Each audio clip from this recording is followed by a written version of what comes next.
नमस्कार मित्रों, कैसे हैं आप सब। आशा करते हैं कि आप अच्छे होंगे। हमारे चैनल में आपका स्वागत है।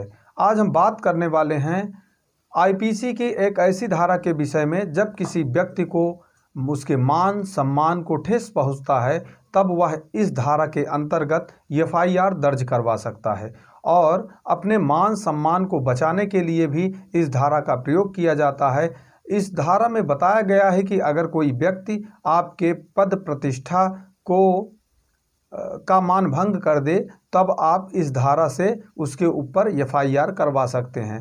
तो आप जान ही गए होंगे कि किस धारा के विषय में हम बात करने वाले हैं और वह आईपीसी की कौन सी धारा है। अगर आप नहीं जाने हैं तो चलिए जानते हैं। आज हम बात करने वाले हैं भारतीय दंड संहिता 1860 के अध्याय 21 मानहानि के विषय में और आज हम बात करेंगे धारा 499 मानहानि। तो चलिए जानते हैं कि धारा 499 क्या कहती है और यह किन विषयों पर लागू होती है। इन सभी पर आज हम चर्चा करने वाले हैं।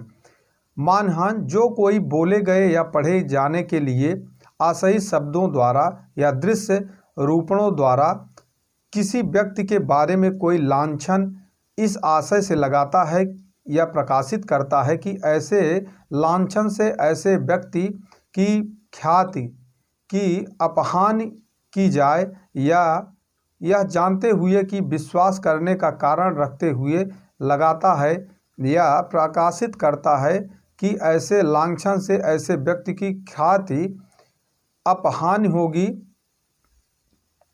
अपवादित दशाओं के सिवाय इसके बारे में कहा जाता है कि वह उस व्यक्ति की मानहानि करता है। स्पष्टीकरण किसी मृत व्यक्ति को कोई लांछन लगाता है मानहानि की कोर्ट में आ सकेगा यदि वह लांछन उस व्यक्ति की ख्याति की यदि वह जीवित होता अपहानि करता और उसके परिवार या अन्य निकट संबंधियों की भावनाओं को उपहत करने के लिए आशयित है। इसमें बताया गया है कि एक मृत व्यक्ति की भी मानहानि होती है अगर उस व्यक्ति की पद प्रतिष्ठा इतनी अच्छी रही हो कि उसके जाने के बाद उसके बच्चे उसके परिवारजन उस पद प्रतिष्ठा का लाभ ले रहे हों। इस दौरान अगर कोई उस मरे हुए व्यक्ति का मानहानि करता है मान भंग करता है तब हम मानहानि का दावा कर सकते हैं। अब स्पष्टीकरण 2 में देखेंगे किसी कंपनी या संगम या व्यक्तियों के समूह के संबंध में उसकी वैसी हैसियत में कोई लांछन लगाना अपहानि की कोर्ट में आ सकेगा। इसमें बताया गया है कि अगर कोई कंपनी अपनी गुडविल पे अच्छे से बनी हुई है और हम अगर उस कंपनी के ऊपर लांछन लगाते हैं तब भी वह मानहानि के कोर्ट में ही आएगा। स्पष्टीकरण 3 में देखेंगे अनुकल्प के रूप में या व्यंग्योष्टि के रूप में अभिव्यक्त लांछन मानहानि की कोर्ट में आ सकेगा। चौथा स्पष्टीकरण है कोई लांछन किसी व्यक्ति की ख्याति की अपहानि करने वाला नहीं कहा जा सकता तब तक कि वह लांछन दूसरों की दृष्टि में प्रत्यक्षता या अप्रत्यक्षता उस व्यक्ति के सदाचारित या बौद्धिक रूप को हेय न करे या उस व्यक्ति की जाति के या उसकी आजीविका के संबंध में उसके शील को हेय न करे या उस व्यक्ति की खाक को नीचे न गिराए या विश्वास न कराए कि उस व्यक्ति का शरीर घृणोतात्मक दशा में है या ऐसी दशा में जो साधारण रूप से निकृष्ट समझी जाती है। तो इसमें बताया गया कि मानहानि जो है तब तक नहीं माना जाता है कि जब तक अगर किसी व्यक्ति के ऊपर लांछन लगाया गया और उसका दुष्प्रभाव समाज में पड़ने लगा, उस व्यक्ति से लोग घृणा करने लगे और उसकी गुडविल खराब हो रही है, तब ऐसे विषयों पर मानहानि मान लिया जाता है। दृष्टांत के रूप में का यह विश्वास कराने के आशय से कि या ने खाकी घड़ी अवश्य चुराई है कहता है या एक ईमानदार व्यक्ति है उसने खाकी घड़ी कभी नहीं चुराई है जब तक कि यह अपवादों में से है किसी के अंतर्गत न आता हो, यह मानहानि नहीं है।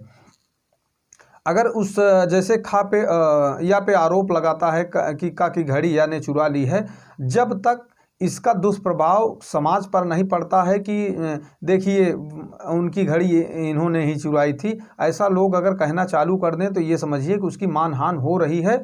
और ऐसे के लिए वह मानहानि का क्लेम कर सकता है। का से पूछा जाता है कि खा की घड़ी किसने चुराई। का यह विश्वास कराने के आशय से कि या ने खा की घड़ी चुराई है या की ओर से संकेत करता है जब तक कि वह अपवादों में से किसी के अंतर्गत ना आता है हो, यह मानहानि नहीं है। इसमें हम अपवाद के रूप में देखेंगे। पहला अपवाद सत्यवाद का लांछन जिसका लगाया जाना या प्रकाशित किया जाना लोक कल्याण के लिए अपेक्षित है। दूसरा अपवाद है लोक सेवकों का लोकाचरण। तीसरा अपवाद इसमें है किसी लोक प्रश्न के संबंध में किसी व्यक्ति का आचरण। चौथा अपवाद है न्यायालयों की कार्यवाहियों की रिपोर्टों का प्रकाशन। पांचवा अपवाद है न्यायालय में विनिश्चित मामलों के गुणागुण या साक्षियों तथा संयुक्त अन्य व्यक्तियों का आचरण। छठा अपवाद है लोक कृत्य के गुणागुण। और इसमें सातवां अपवाद है किसी अन्य व्यक्ति के ऊपर विधिपूर्ण प्राधिकार रखने वाले व्यक्ति द्वारा सद्भावपूर्वक की गई परिनिंदा। आठवां अपवाद है प्राधिकृत व्यक्ति के सक्षम सद्भावपूर्वक अभियोग लगाना। नौवां अपवाद इसमें है अपने या अन्य के हितों की संरक्षा के लिए किसी व्यक्ति द्वारा सद्भावपूर्वक लगाया गया लांछन। 10वां अपराध है सावधानी से जो उस व्यक्ति की भलाई के लिए जिसे कि वह दी गई है या लोक कल्याण के लिए आशयित है। तो इस प्रकार हम देखें कि अपवाद इसमें बताया गया है और धारा 500 में मानहानि के लिए दंड बताया गया है। धारा 499 में मानहानि बताई गई है और 500 में इसके लिए दंड बताया गया है। इसमें दंड क्या है?